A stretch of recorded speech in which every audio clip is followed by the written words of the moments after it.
তো গুচ্ছের কাটমার্ক আর জানবো আমরা টপ করার উপায়। তো দেখেন 20-21 সালে 36 প্লাস ছিল কাটমার্ক, 21-22 সালে 45 প্লাস, 22 থেকে 23 সেশনটা ছিল 48 প্লাস, ঠিক আছে।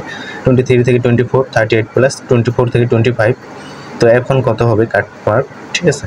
তো এবার যেহেতু MBSTU কোশ্চেন করতে পারে, তো আগে ফার্স্ট কোশ্চেন করতে অনেক কঠিন করতো, তো এবার কোশ্চেনটা সহজ হবে আশা করা যায়। তো এবার 50 থেকে 55 প্লাস হতে পারে কাটমার্ক, এর মধ্যে থাকলে কাটমার্ক বলা যায়। দেখেন 1 ঘন্টায় যদি কেউ 60 মিনিটে 60টাও দাগাতে পারে, MCQ কারেক্ট করতে পারে, তারও কিন্তু চান্স, সম্ভাবনা কিন্তু অনেক চান্স পাওয়ার, ঠিক আছে। সে কিন্তু চান্স পাবেই, ধরে নেওয়া যায় ইনশাল্লাহ। তো দেখেন এক্সাম হবে 100 মার্কের, পাস মার্ক তো 30 আলাদা আলাদাভাবে পাস করতে হবে না, টোটাল 30 গুলোই হবে, ঠিক আছে। ডেট 9 মে শুক্রবার 11টা থেকে 12টা এক্সাম, ড্রয়িং হবে 3:30 থেকে 4:30। তো ক্যালকুলেটর ব্যবহার করা যাবে না, শর্ট সিলেবাসে হয় পরীক্ষা, নেগেটিভ 0.25 থাকবে।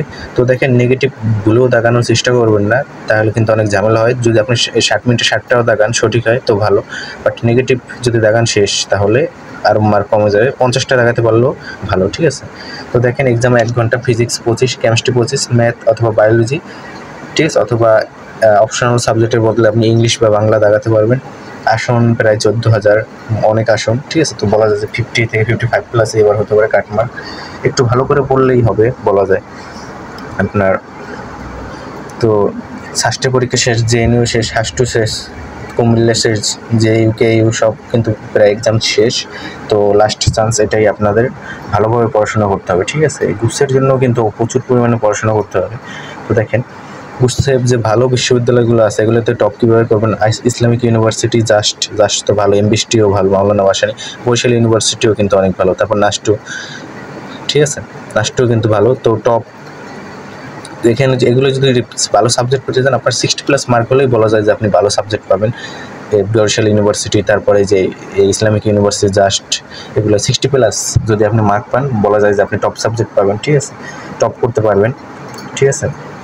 এর জন্য আপনার কেমিস্ট্রি আর বায়োলজি, বিশেষ করে দাগানো বইটা পড়া উচিত আপনার, আর ফিজিক্স আর ম্যাথ চ্যাপ্টার সলভ করা উচিত আপনার, ঠিক আছে।